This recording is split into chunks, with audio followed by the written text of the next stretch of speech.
இப்போ வந்து இந்த நெய்யை வந்து காய்ச்ச போகிறேன்.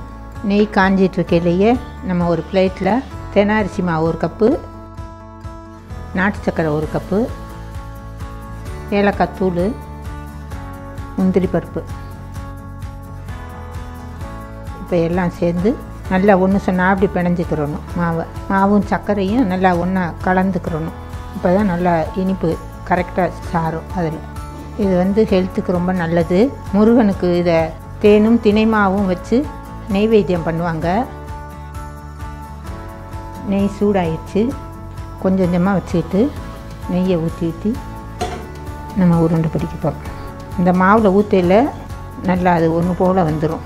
உருட்டி பிடிக்கிறதுக்கு இந்த வந்துருச்சு பார்த்திங்களா உருண்டை ஒன்று சொன்ன மாதிரி. இப்போ அதில் லைட்டாக மாவை தூவி வச்சோம்னா உருண்டை ரெடி ஆகிடுது. சூடு மாத்திரம் இருக்கணும். நெய் ஊற்றி நம்ம பிணைய அது நல்லா உருண்டை பிடிக்கிறதுக்கு வரும்.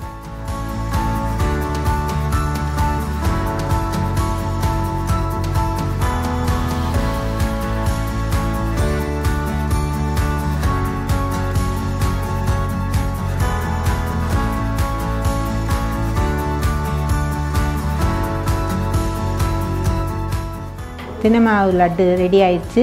நீங்களும் செஞ்சு பாருங்கள்.